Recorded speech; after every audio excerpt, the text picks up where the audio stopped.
ప్రియమైన దేవుని బిడ్డలారా, బైబిల్ గ్రంథంలో దేవుని వాగ్దానం ఇజ్రాయేలు జనాంగానికి పాలు తేనెలు ప్రవహించు దేశము శాశ్వతంగా ఇవ్వదు. పాలు తేనెలు ప్రవహించు దేశాన్ని శాశ్వతంగా ఇవ్వదు. మోషే ఆఖరి కాలంలో ఇంక చనిపోయే ముందు దేవుడు నెబో పర్వత శిఖరం మీద నిలబెట్టాడు. అది ఎత్తైనటువంటి స్థలం. అక్కడ నుండి యోర్దాను నది అవతల భాగాన్ని చూపించాడు. మోషే, నువ్వు చూస్తున్నావే, అది ఆ భాగం, అదే కనాను. నువ్వు అక్కడికి వెళ్ళకూడదు, యోర్దాను యువతలే చనిపోవాలి. కాబట్టి 12 గోత్రాల ఇశ్రాయేలు ప్రజలు ఎక్కడ స్వాస్థ్యం పొందాలి? జాగ్రత్తగా, చాలా ప్రాముఖ్యమైన సందేశం. ఎక్కడ పొందాలి స్వాస్థ్యం? పాలు తేనెలు ప్రవహించు దేశంగా చెప్పబడిన కనాను దేశంలో యోర్దాను అవతల భాగంలో పొందాలి. అయితే ఇశ్రాయేలీయులలో యోర్దాను దాటక మునుపు మోయాబు తూర్పు మైదానాలలో ఇజ్రాయేలు జనాంగము మజిలీ దిగి ఉన్నప్పుడు అప్పటికే గిలాదు ప్రదేశం మరియు గిలాదు ప్రదేశముతో పాటుగా దీబోను, యాజరు, అతారోతు, నిమ్ర, హెష్బోను, ఎలాలే, షెబాము, బెయోను, నెబో అనే స్థలాల్లో ఈ ప్రజలు విడిది చేసి ఉన్నారు.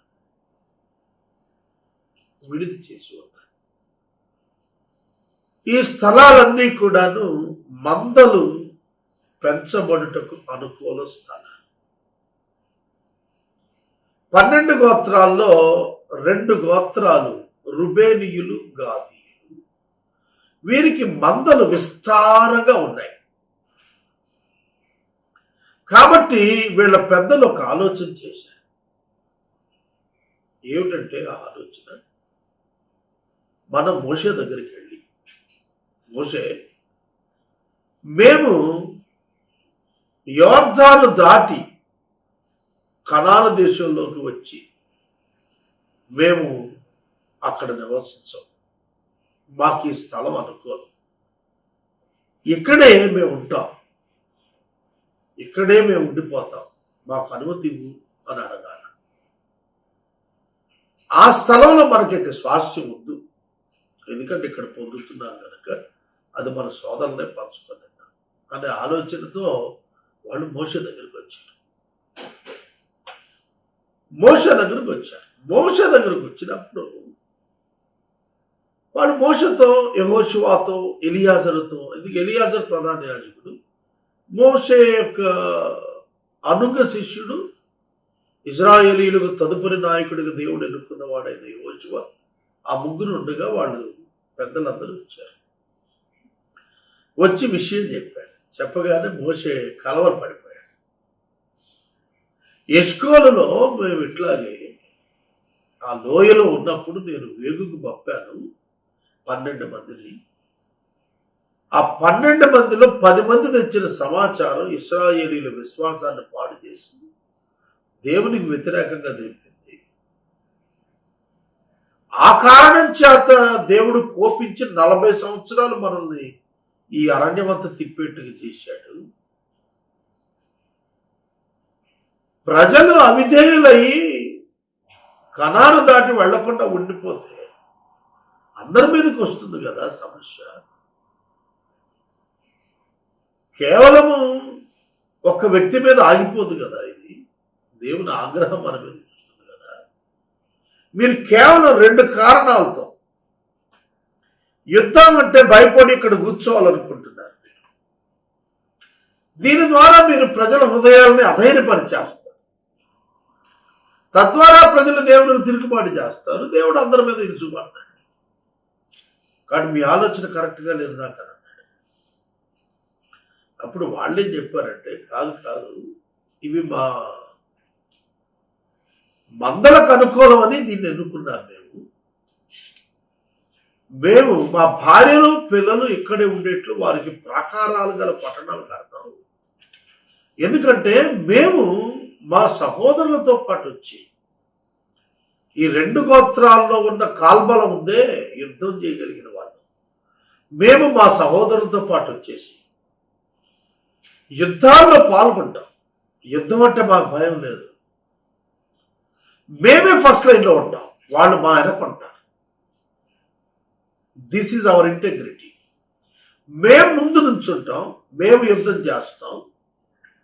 మా సహోదరులు యుద్ధాలన్నీ అయిపోయి స్వాస్థ్యాలన్నీ పొందిన తర్వాత, వాళ్ళు స్వాస్థ్యాలు పంచుకున్న తర్వాతే మేము వెనక్కి తిరిగి వస్తాం. రెండవది, మేము అక్కడ స్వాస్థ్యం తీసుకోం, ఎందుకంటే ఇక్కడ తీసుకున్నాం కాబట్టి. ఇది మా ఉద్దేశం అని ఖరాఖండిగా చెప్పారు. మోషే దాన్ని బాగానే ఉంది, మీరు చెప్పింది. మీరు యుద్ధానికి వస్తానంటున్నారు, ఈ మందలను షిఫ్ట్ చేయటం ఇదంత ఇబ్బంది. అక్కడ వెళ్ళిన చోట కొత్త స్థలం, యుద్ధాలు ఉంటాయి. యుద్ధాలు ఉన్నప్పుడు ఈ మందలను ఏం చేయాలి? కాబట్టి ఈ మందలు నష్టపోవటం లేకుండా మీరు ఇక్కడ వర్తిల్లేటట్లుగా మీరు ఇక్కడ ఉండండి అని చెప్పి కొన్ని ప్రాంతాలు వాళ్ళకి ఇచ్చండి. దాన్ని నేను చదివిన ప్రాంతాలే. అలాగన వారు ఒక సంధి చేసుకున్నారు.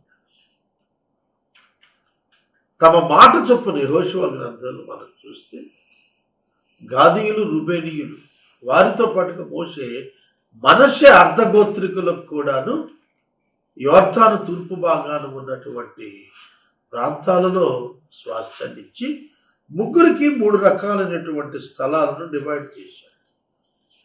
రూబేనీయులకు, గాదీయులకు, మనష్షే అర్ధగోత్రానికి. గాదీయులకు దీపోను, అతారో, తారో, ఏరు, అత్రోతు, షాపాను, యజరు, బెథారా. రూబేనీయులకు ఎలాలే, కిర్యాతయిము, నేమో, బయల్మయోను, షిమ్మా. మనష్షే గోత్రాలకి మాకీరు కుమారుడిని గిలాదు, మనష్షే కుమారుడికి కొన్ని పల్లెలు, యాయీరు వారి పల్లెలు వారికి ఇచ్చాడు. నెబహు, కెనాతు గ్రామాలు వాళ్ళు పట్టుకున్నారు. వాళ్ళు అక్కడ పురాలు కట్టుకున్నారు, ప్రజలు సేఫ్టీలో ఉండేట్టుగా చూసుకొని తర్వాత వాళ్ళు యుద్ధానికి బయలుదేరి వెళ్ళారు. సోదరులతో కలిసి యుద్ధం చేశారు. వాళ్లకు ఆ భూభాగం అంతటిని పంచిపెట్టారు. పంచిన తర్వాత అప్పుడు వాళ్ళంతటి వాళ్ళు అన్నమాట ఏమిటంటే, యెహోషువ గ్రంథంలో, అయ్యా మేము పనిచేశాము, మా సోదరులకు కావలసినటువంటి విధానంగా చేశాము, మేము ఇక వెళ్ళామా వద్దా అనేది మీరు నిర్ణయం చేయాలి. యెహోషువ గ్రంథం 22:4. అప్పటికి మోషే చనిపోయాడు, యెహోషువ కూడా వృద్ధుడైపోయాడు. యెహోషువ వాళ్ళని పిలిచి మాట్లాడుతున్న మాటలు మనకు కనిపిస్తాయి. యెహోషువ వారిని పిలిచి వారిని ఆశీర్వదించాడు, వారిని పంపించాడు. ఈ సందర్భం మనకు చాలా స్పష్టంగా రాయబడింది. సహోదరుడా, సహోదరి, దేవుడు తన అద్భుతమైనటువంటి కృప వారి పక్షంగా చూపిస్తున్నాడు. రూబేనీయులు, గాదీయులు తమ మాట చొప్పున వాళ్ళు నిలబడ్డారు. అలా నిలబడినందుకు దేవుడు వారికి కృప చూపాడు. యెహోషువ గ్రంథం 22:4.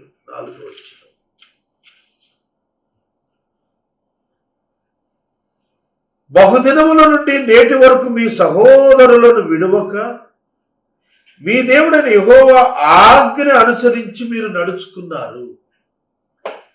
రూబేనీయులు, గాదీయులు, మనష్షే అర్ధగోత్రికులు యెహోవా ఆజ్ఞ చొప్పున మీరు నడిచారు. ఇప్పుడు దేవుడు వారికి నెమ్మది కలుగజేశాడు. కాబట్టి మీరు యెహోవా సేవకుడైన మోషే యోర్దాను అవతల స్వాస్థ్యం ఇచ్చిన దేశములో మీ నివాసాలకు తిరిగి వెళ్ళండి. Return back to your homes and to your family. యుద్ధం అయిపోయింది, స్వాస్థ్యాలు వచ్చేసాయి, నెమ్మది వచ్చేసింది. ఇక మీ మాట చొప్పున మీకు మోషే ఇచ్చాడే ఆ స్వాస్థ్యాన్ని తిరిగి వెళ్ళండి. అయితే మీకు ఒక కండిషన్ ఉంది. అదేమిటంటే మీరు పూర్ణాత్మతో యెహోవాను సేవించి ప్రేమించి ఆయన మార్గాలను నడుచుకుంటూ ఆజ్ఞలు గైకొంటూ ఆయనను హత్తుకొని సేవించండి.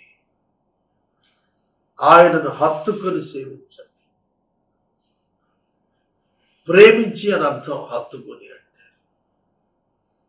Love your God and serve him, అది చెప్పాడు. ఇక వాళ్ళను దీవించి పంపించాడు. వారిని దీవించి పంపించాడు. ఎంత గొప్ప నీతి ఉందంటే, మీరు మాతో యుద్ధం చేశారు, మేము చాలా దోపుడు సొమ్ము సంపాదించాం, మీరు స్వాస్థ్యాలు వద్దన్నారు, కానీ మీరు మాతో సమానంగా యుద్ధం చేసి ఈ డబ్బు సమకూర్చడంలో మీరు మాకు సహాయపడ్డారు. కాబట్టి మిమ్మల్ని ఒట్టి చేతులతో పంపటం మాకు న్యాయం కాదు. మీరు కూడా దీనిలో భాగం పొంది వెళ్ళండి, తీసుకెళ్ళండి అన్నాడు. అర్థమవుతుందా? వారి శ్రమకు ఫలితాన్ని సమంగా ఇస్తున్నాడు యెహోషువ. That is righteousness. అది నీదంటే పంచాయించేసుకొని జీతం ఇవ్వకుండా ఎగ్గొట్టడం.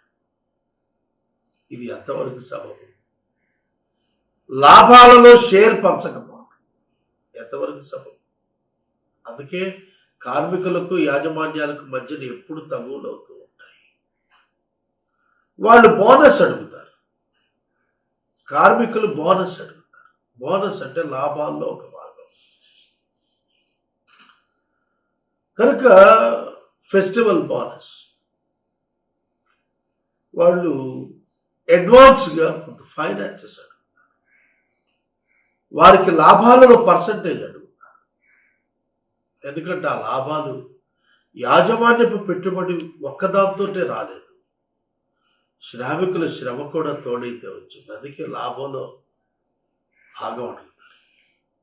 కానీ ఇక్కడ గాదీయులు రుబేనీయులు వాళ్ళు అడగలేదు, కానీ యెహోషువ పంచుతున్నాడు. అది నీతి. దేవుని ప్రజలు నీతిని ప్రేమించాలి. మనం మన యొక్క పరిస్థితులలో నీతిని పాటించాలి.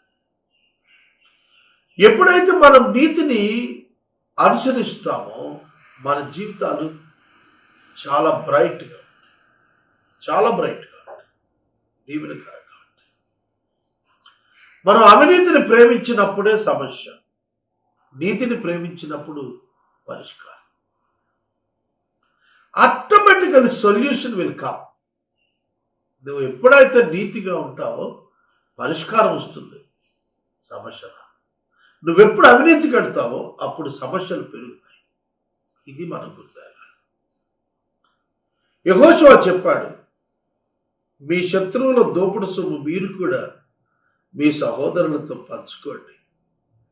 వెండి, బంగారము, ఇత్తడి, ఇనుము, విస్తార వస్త్రం మీ నివాసాలకు మీరు వెళుతున్నారు. మీ శత్రువుల దోపుడు సొమ్ము మీరు కూడా పంచుకోండి. గిలాదులోనికి వెళ్ళటానికి కనాను దేశమునందరి షిలోహులో ఉన్న ఇశ్రాయేలీయులు బయలుదేరి కనాను దేశముందు యోర్దాను ప్రదేశం వచ్చినప్పుడు రూబేనీయులు, గాదీయులు ఒక బలిపీఠాన్ని కట్టారు. చూడండి, ఇక్కడ ఇంకొక ప్రాబ్లం స్టార్ట్ అయింది. There is a problem raised because of the non-communication. మనం ఎప్పుడూ కూడా పనులు చేసుకుంటూ పోతాం, కానీ కమ్యూనికేట్ చేయం అవతల వాడు. అక్కడే సమస్యలు వస్తాయి. వీళ్ళు షిలోహు నుండి బయలుదేరి వెళ్ళినప్పుడు కనాను దేశంలో యోర్దాను ప్రదేశానికి వచ్చేసారు. అక్కడ ఒక బలిపీఠం కట్టేశారు. బలిపీఠం కట్టగానే ఈ సమాచారం 10 గోత్రాల ఇశ్రాయేలీయులకు వెళ్ళిపోయింది. వాళ్ళు కంగారు పడిపోయారు. అరే, రూబేనీలు గాదీలు మరొక బలిపీఠం కడుతున్నారట. దాంతో వెంటనే వాళ్ళు బయలుదేరి యుద్ధానికి సిద్ధమైపోతూ చర్చల కొరకు ఫీనెహాసును మరొక 10 మందిని ఇచ్చి పంపించారు. వాళ్ళు వచ్చారు. రాగానే చక్కగా విందు చేశారు, కూర్చున్నారు, భేటీ చేశారు, మాట్లాడుతున్నారు. ఫీనెహాసు వాళ్ళకి జ్ఞాపకం చేశాడు, అన్నలారా, మీరు బలిపీఠం కట్టారు, యెహోవాను అనుసరించుట మాని. అంటే బలిపీఠం కనానులోనే ఉండాలి, కనానులోనే ఉండాలి, ప్రజల మధ్య ఉండాలి. రుబేనీలు గాదీలు అక్కడికి వచ్చి చేయాలి. అంతేగాని ఇక్కడ ఇంకో బలిపీఠం కట్టుకొని ఇంకో దేవుణ్ణి ఆరాధన చేసుకుంటే ఏమవుతుంది? అందుకనే చెప్పాడు, పెయోరు విషయంలో మిద్యానీయులు, బయల్పెయోరు విషయంలో ఆ స్త్రీలు మనల్ని మోసం చేసినప్పుడు విగ్రహారాధన పడ్డాం. గుర్తు లేదా? 24,000 మంది చనిపోయారు కదా అప్పుడు. మళ్ళా మీరు విగ్రహారాధన స్థాపిస్తున్నారా ఇక్కడ నూతనంగా? యెహోవాను అనుసరించడం మానేస్తున్నారా మీరు వెనక్కి వచ్చిన వాళ్ళు? తేల్చి చెప్పండి. అలా చేస్తే ఒక్క ఆకారం ఒక్కడే చనిపోయాడా పాపం చేసినప్పుడు? అతని కుటుంబాలు చనిపోలేదా?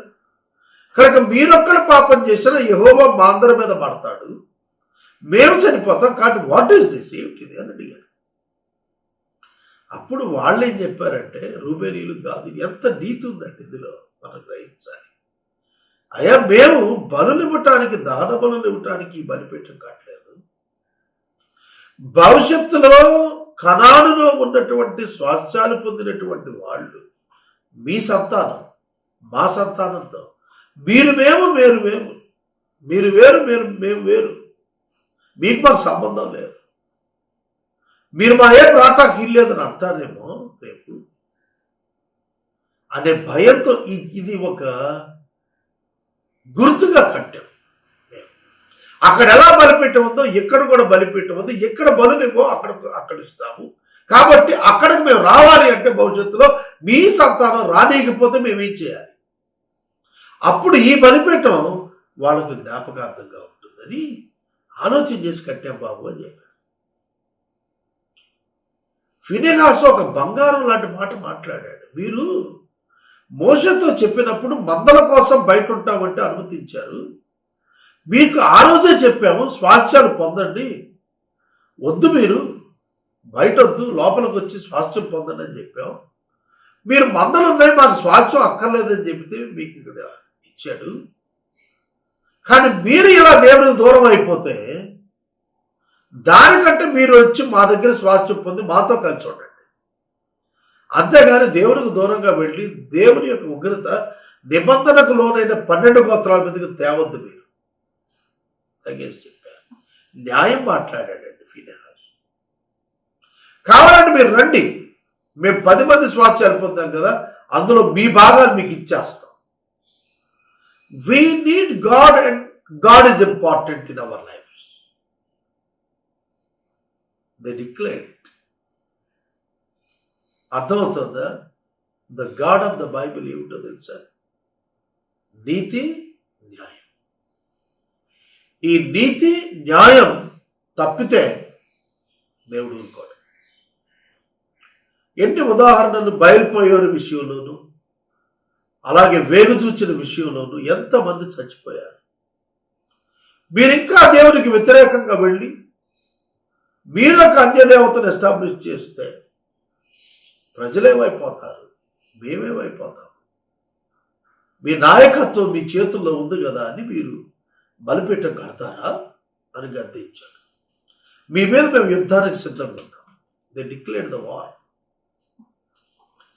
వాళ్ళిచ్చినటువంటి జవాబు ఫీనెహాసుకు ఎంతో నెమ్మదినిచ్చింది. ఓహో, భవిష్యత్తు తరాల వారు ఈ 2 గోత్రాల వారిని మన ప్రాంతంలోకి రానియకుండా ఆపాలనుకుని వేరు చేయకోకుండా ఉండటానికి బలిపీఠం కట్టారా? చాలా సంతోషం. వాళ్ళు మనతో కలిసి ఉండటానికి, ఐక్యత ఉండటానికి, వాళ్ళు దూరం కాకుండా ఉండాలని ముందు చూపుతో చాలా చక్కటి ఆలోచన చేశారు. వాళ్ళను మనం ఎప్పటికీ పోగొట్టుకోకూడదని చెప్పి వాళ్ళు కూడా సంతోషపడ్డారు. They fear to the God. Why? ఈ స్టోరీ అంతా నేను మీకు చెప్పాను. ఇది మీకు యెహోషువ గ్రంథంలోను 22 అధ్యాయంలోను, అలాగే సంఖ్యాకాండంలో 31 అధ్యాయంలోను ఈ కనెక్షన్ ఉంటుంది. ఈ రెండు కలిపి చదవాలి. చదివితే మీకు ఒక్క స్టోరీగా తెలుస్తుంది, ఒకే కథగా అర్థమవుతుంది. కనుక ఇది జరిగినప్పుడు ఎందుకు ఇదంతా వాళ్ళు మాట్లాడుకుంటున్నారంటే ఒక్కటే కారణము, దైవ భయం. ఎందుకు ఈ దేవుడికి భయపడాలి? నిబంధనను జ్ఞాపకం చేసుకుని కృప చూపుచూ ఉండు ఇటువంటి దేవుడు మరొకడు ఎక్కడ కనపడలేదని ఇశ్రాయేలీయులు తరతరాలుగా సన్నతించారు ఆ దేవుణ్ణి. ఆయన నిబంధన నెరవేర్చేటువంటి దేవుడు. అది పాత నిబంధనలు రుజువు చేశాడు కదా. Now we are in the New Testament period. మనం క్రొత్త నిబంధనలో ఉన్నాం. మనతో క్రీస్తు ద్వారా, క్రీస్తు రక్తము చేత నిబంధన చేశాడు దేవుడు. మన పక్షంగా క్రీస్తు దేవునితో నిబంధన చేశాడు. ఆయన మధ్యవర్తిగా నిలిచి చేసిన నిబంధన ఏమిటంటే, ఎవరు యేసు నామమునందు విశ్వాసం ఉంచుతారో వారు తండ్రితో సమాధానపడి నిత్య జీవం గలవారై గొప్ప తీర్పు నుండి తప్పించుకొని నూతనాకాశ నూతన భూమిలో దేవునితో నివసించబోతున్నారు. ఈ నిబంధన క్రొత్త నిబంధన. ఇది హృదయములో చేసిన నిబంధన. ఇది రాళ్లపై చెక్కినది కాదు, ఇది తొలగిపోయేది కాదు, శాశ్వత నిత్య జీవానికి చేర్చే నిబంధన. ఇది మానవునిపై ఆధారపడి జరిగింది కాదు, మానవుని ఒప్పుదల ప్రకారం జరిగింది కాదు, క్రీస్తు యొక్క ఒప్పుదల చేత, దేవుని ఒప్పుదల చేత జరిగిన నిబంధన. అందుకే ఇది తప్పిపోదు. It cannot be broken because it is between Jesus and God. On behalf of human beings, Jesus made a covenant with God. దేవునితో యేసుక్రీస్తు నిబంధన చేశాడు. దేవుడు మనుషులతో చేసిన నిబంధన, నూతన నిబంధన, క్రీస్తు ఆధారితమైన మధ్యవర్తిత్వపు నిబంధన. ఆ కారణం చేత క్రీస్తు మార్పు లేనివాడు, దేవుడు మార్పు లేనివాడు. మనము మార్పును పొందుతున్న మార్పు లేని క్రీస్తు మన పక్షంగా వక్కాల్తా పుచ్చుకున్నాడు. మనం ఎన్నడూ ఓడిపో. Whenever the believer sins, the Christ intercedes on behalf of him and showed his blood before God and asked the forgiveness. ఎప్పుడు విశ్వాస పాపం చేస్తాడో అప్పుడు యేసుక్రీస్తు దేవునికి మధ్యవర్తిగా వచ్చి, వకీలుగా వచ్చి, తన రక్తాన్ని చూపి, ఇదిగో ఈ రక్తాన్ని చూచి ఆ పాపిని క్షమించు అని అడుగుతాడు. There the peace will continue with the God. That is New Testament. అదే కొత్త నిబంధన. యేసుక్రీస్తు నీ పాపాలను క్షమించాడు. విశ్వాసిగా ఉండి నువ్వు పడిపోతున్నప్పటికీ నిన్ను ఆయన క్షమించమని దేవుని సన్నిధిలో వేడుకుంటున్నాడు. అందుకే నువ్వు తీర్పులోకి రాకుండా తప్పించుకుంటున్నావు. ఈ సత్యం నీవు గుర్తెరగాలి. ఇదే క్రొత్త నిబంధన. ఈ దేవుడు మార్పు లేనివాడు. క్రీస్తు యేసునందున్న వారికి ఏ శిక్ష విధించాడు.